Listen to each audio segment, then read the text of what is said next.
nous sommes tous de Palestine.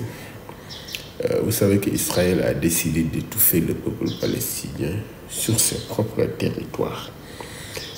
Il a érigé un siège total, permanent, autour du peuple palestinien sur le territoire de Gaza. Mais ce qui est encore plus ignoble, c'est qu'il a demandé aux Palestiniens de s'enfuir, de sortir de la bande de Gaza. Il leur a indiqué des couloirs par lesquels ils devraient passer pour se sauver de l'enfer qui les attendrait de Gaza. Ensuite, il les a poursuivis sur ces mêmes couloirs et les a bombardés d'un bombardement à feu continu. C'est inadmissible. Malheureusement, Israël se comporte comme un État voyou. Et il le fait avec la bénédiction des pays occidentaux qui ont mis en place cet État-là comme pour expier leurs fautes et leurs péchés graves, leurs crimes contre l'humanité pendant la Deuxième Guerre mondiale. Lorsqu'ils ont voulu exterminer le peuple juif, et avec les fours crématoires, avec les horribles scènes d'Auschwitz, avec la Shoah d'une façon globale. Et aujourd'hui, l'État d'Israël est brandi par les Occidentaux comme étant en fait une attestation, un témoignage montrant qu'ils se sont repartis, qu'ils ont confessé leurs crimes, qu'ils ont expié leurs crimes. Et par rapport à cela, ils ferment les yeux sur tout ce que Israël fait en termes de violation des règles de droit, en termes de violation du droit international humanitaire, en violation de toutes les résolutions qui ont été votées par les Nations Unies et qui, de mon point de vue, ne sont que comme des incantations qui n'ont aucun effet. En fait, Israël, c'est l'enfant terrible du monde. Israël, c'est un État voyou. Et un État voyou, ce n'est pas moi qui le dis, mais en fait, ce sont les rapports qui ont été élaborés après l'opération Plomb durci et avec l'autre opération, je m'en souviendrai. Et ce sont ces mêmes rapports qui ont démontré que Israël, en fait, est un État voyou qui est en train de mener une politique de génocide rampante, disent-ils, qui va devenir une politique de génocide totale, tout bonnement et simple.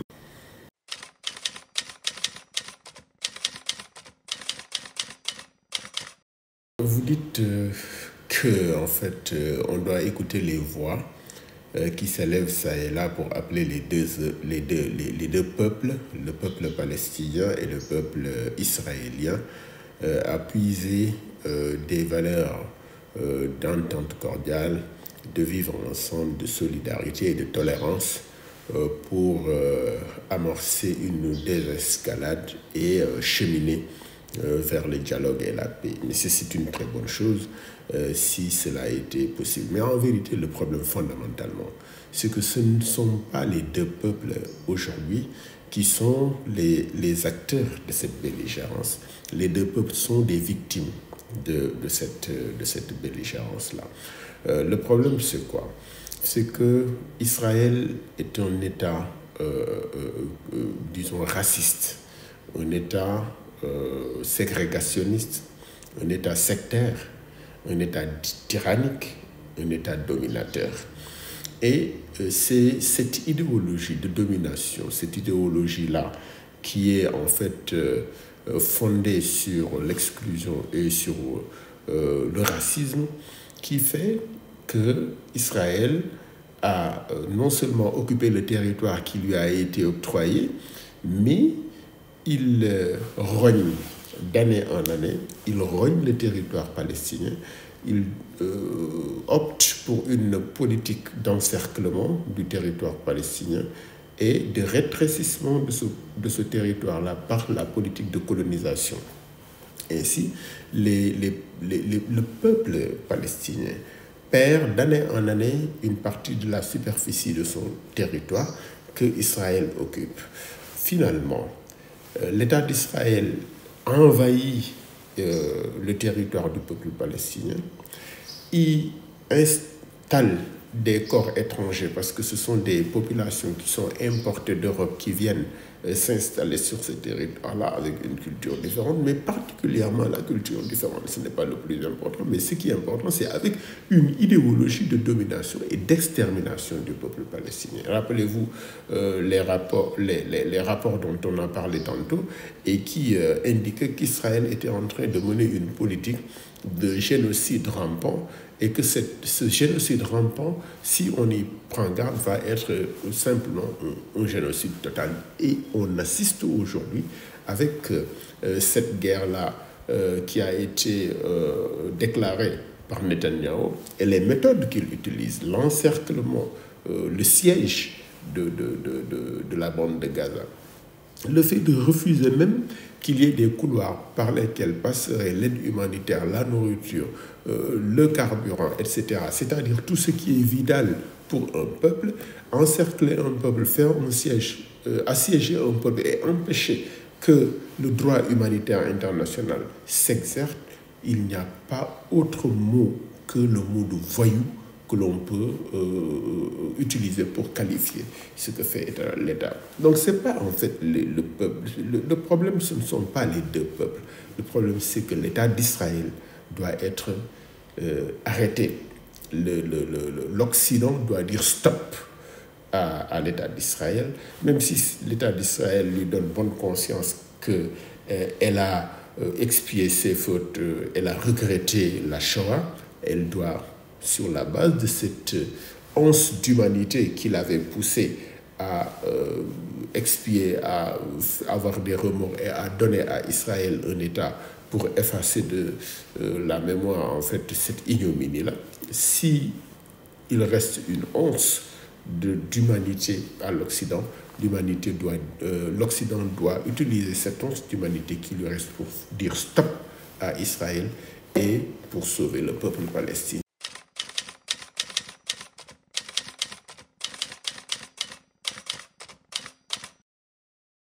Oui, c'est une très bonne question. Quand le Premier ministre Netanyahou dit qu'il va, après cette guerre, le Proche-Orient va changer, qu'il va changer le Proche-Orient. Mais il va changer le Proche-Orient comment? Il va changer la configuration du Proche-Orient, il va rayer de la carte la Palestine, il va exterminer le peuple palestinien et il va, avec l'appui des États-Unis et des pays occidentaux, il va entraîner les pays arabes à signer une Pax Americana, non, disons une Pax Israël, je sais pas, la Pax israélite ou comment on va l'appeler. Mais en fait, le Moyen-Orient a déjà changé. Le Moyen-Orient a changé en mal. Et depuis que Israël s'est implanté au Proche-Orient, le territoire palestinien se rétrécit d'année en année. Le peuple palestinien est pris en otage, prisonnier sur son propre territoire. Et aujourd'hui, Israël est en train d'étouffer le peuple palestinien. Le Moyen-Orient a bien changé. Et le Moyen-Orient a changé aussi avec cette politique de normalisation. C'est quoi la normalisation? C'est-à-dire se conformer aux normes. Aux normes de qui? Se conformer à quelles normes? Cela veut dire qu'en fait, il y a certains pays arabes qui ont accepté de se conformer aux normes édictées par les États-Unis et par les pays occidentaux pour avoir des relations avec l'État d'Israël sans que le peuple palestinien en bénéficie. C'est-à-dire c'est au détriment du peuple palestinien. On va se conformer aux normes de l'Occident, avoir des relations avec les États-Unis, avoir des relations avec Israël, et Israël ne fait absolument rien pour se dédouaner de ses crimes à l'endroit du peuple palestinien. Donc le Moyen-Orient a changé.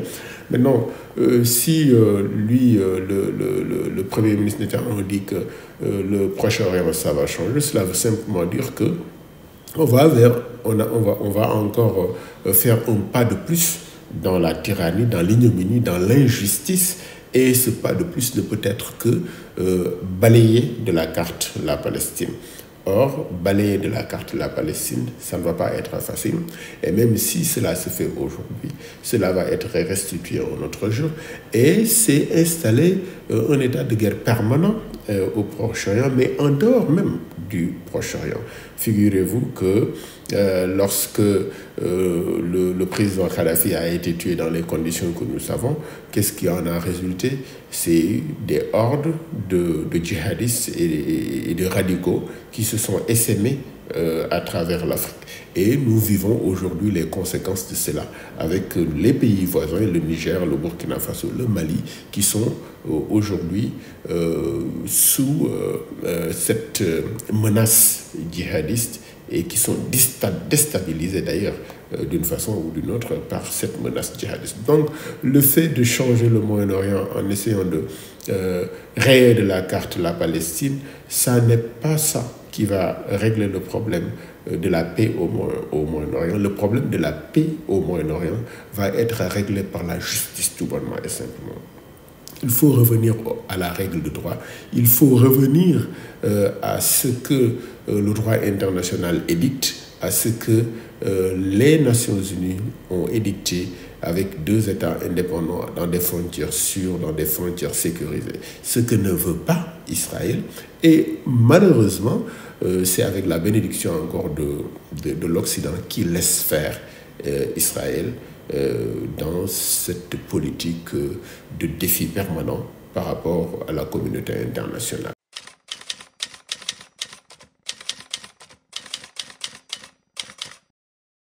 Oui, c'est possible que des gens pensent que le conflit israélo-palestinien est un conflit religieux.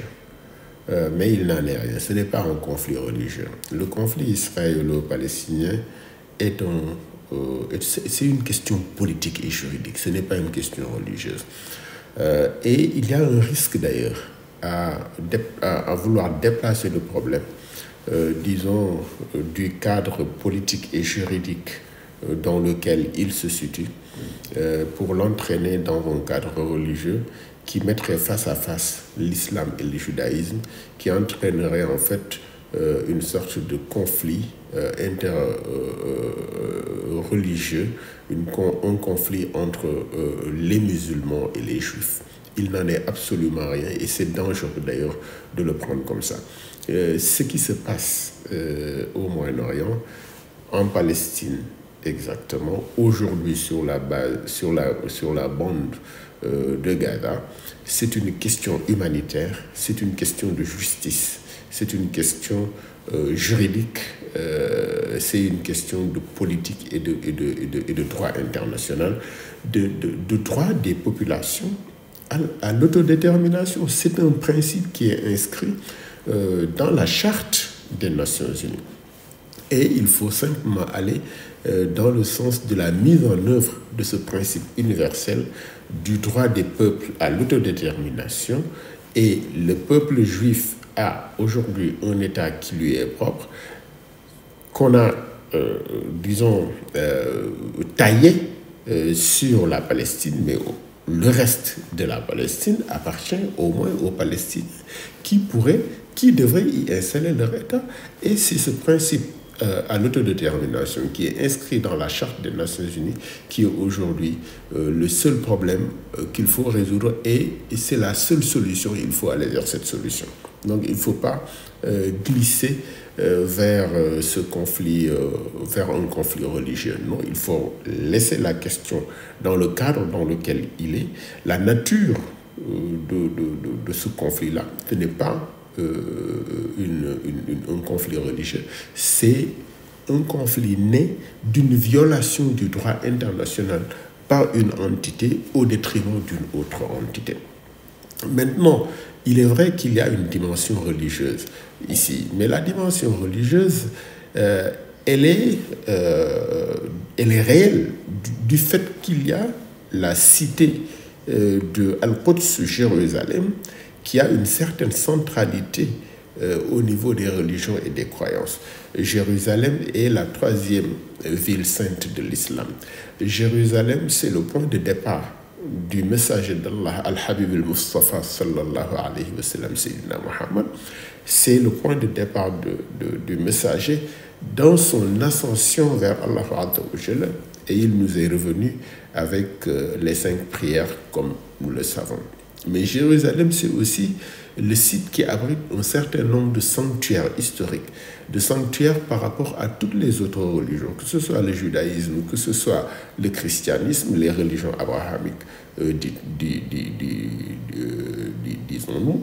Et cette centralité-là fait qu'effectivement, il y a une sorte de condensé de toutes les émotions dans cette ville Jérusalem. Mais cela ne fait pas du tout de ce conflit un conflit religieux. C'est un conflit né d'une violation du droit international, mais qui se situe sur un territoire où il y a un condensé de souvenirs, de sanctuaires, un condensé d'émotions religieuses. Et ce que veulent les théoriciens du conflit interreligieux, ce que veulent les stratèges du diviser pour régner, ce qu'ils veulent, c'est effectivement que l'on sorte la question palestinienne du cadre juridique dans lequel il est pour l'entraîner dans un cadre religieux, ce qui leur permettrait en fait de mettre en œuvre tout leur discours contre les religions, mais particulièrement contre l'islam, et qui leur permettrait d'accuser encore une fois la religion musulmane comme étant une religion d'intolérance, une religion violente, une religion d'extermination, une religion... C'est-à-dire accuser la religion musulmane de tout ce qu'ils sont eux aujourd'hui. Et c'est pour cela que même s'il y a une dimension religieuse du fait de l'environnement géographique et historique dans lequel se situe ce conflit-là, ce conflit reste un conflit qui est né d'une violation d'une entité Israël qui viole les règles du droit international, qui étouffe le peuple palestinien, qui annexe ses territoires, qui exile ses enfants, qui emprisonne son peuple sur son propre territoire, au vu et au-dessus de tout le monde, en violation de toutes les règles. Mais, encore une fois, Israël, c'est l'enfant chéri de l'Occident.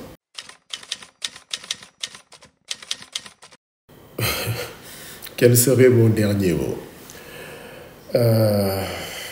Oui, mon dernier mot serait: je suis de Palestine.